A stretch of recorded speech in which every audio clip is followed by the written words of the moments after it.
warahmatullahi taala wabarakatuh. Selamat pagi Ananda, Ibu semua. Apa kabarnya? Semoga kalian dalam selalu kesehatan. Sebelum belajar, marilah kita berdoa menurut agama dan kepercayaan kita masing-masing. Doa dimulai. Doa selesai. Pembelajaran hari ini kita mempelajari tema 3, yaitu tokoh dan penemunya. Subtema 3 yaitu ayo menjadi penemu. Nah, tujuan pembelajaran kita hari ini, 1. Dengan membaca teks PowerPoint yang Ibu berikan, kamu mampu menyebutkan ciri-ciri kosakata baru pada teks ayo menjadi penemu.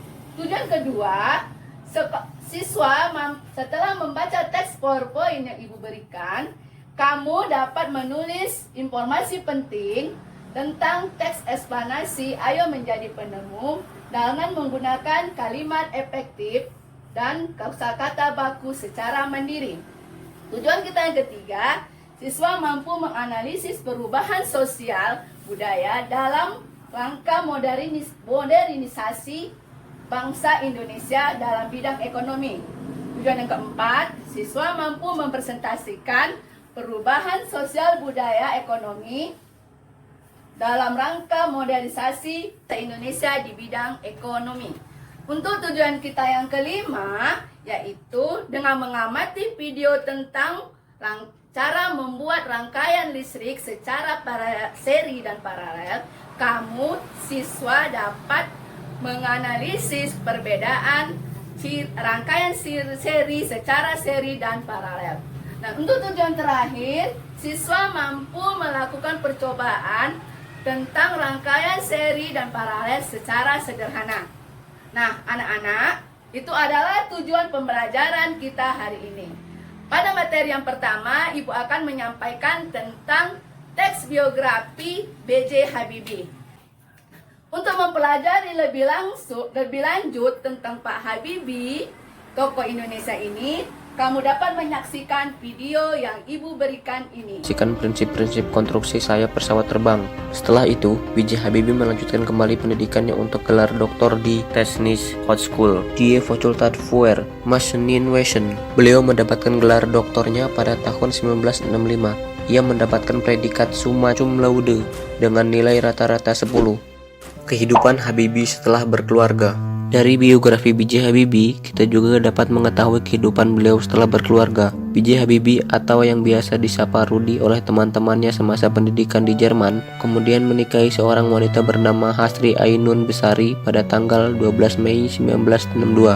Setelah beliau menikah, ia membawa istrinya untuk tinggal di Jerman dengan memboyong keluarganya untuk sama-sama hidup di Jerman. Maka perjuangan Habibie terasa lebih berat lagi. Bahkan di pagi hari Habibie harus berjalan ke tempat kerjanya yang jauh untuk menghemat pengeluaran. Setelah bekerja, ia belajar pada malam hari untuk kuliahnya. Selain itu, setelah kamu menonton video tentang Pak B.J. Habibie, sekarang kita akan mempelajari tentang kosakata baku.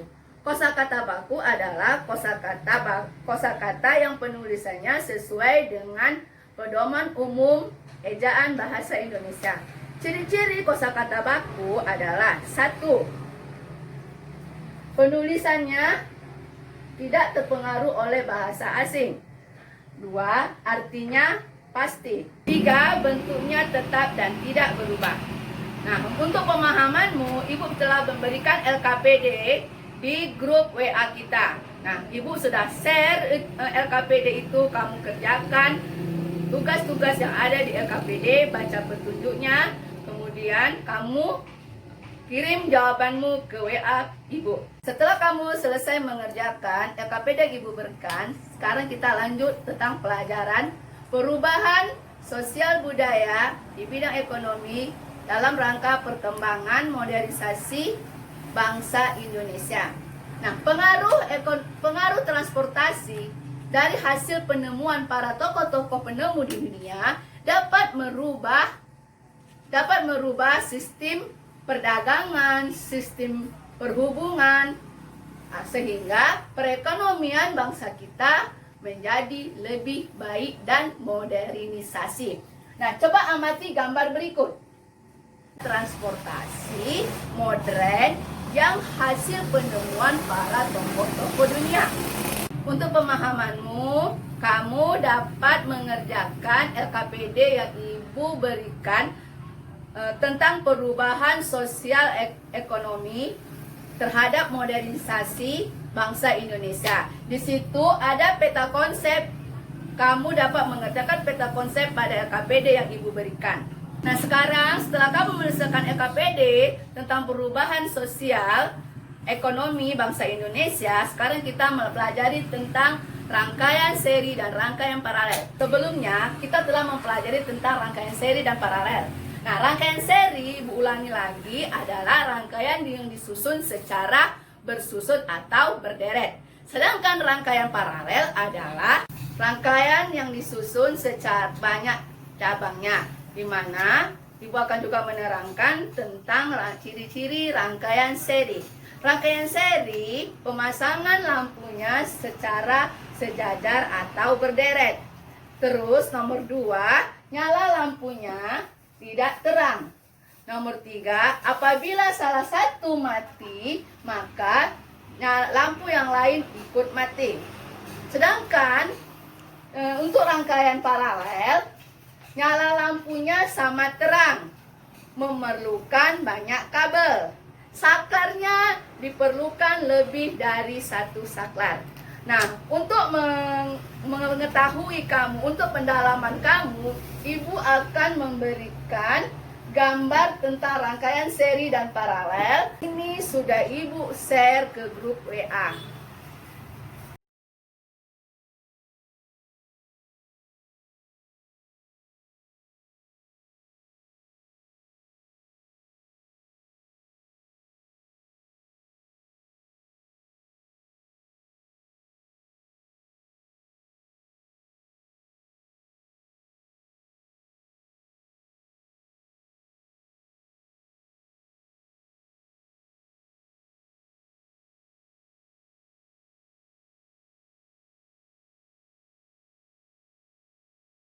Setelah kamu menonton cara membuat rangkaian listrik dan memahami ciri-ciri rangkaian seri dan paralel, Ibu memberikan LKPD ke grup WA.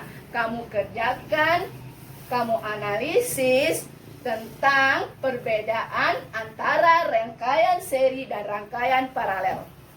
Dengan mempelajari materi yang telah Ibu ajarkan, Ibu harapkan Ananda semua dapat memahami tentang perbedaan teks eksplanasi ilmiah dengan teks biografi. Yang kedua, Ananda juga dapat mengetahui tentang kosakata baku dan ciri-cirinya.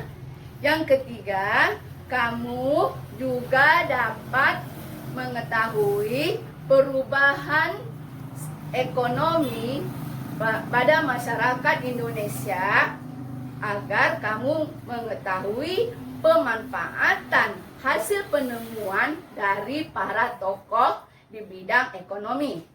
Untuk yang selanjutnya, kamu memahami tentang perbedaan antara rangkaian seri dengan rangkaian paralel.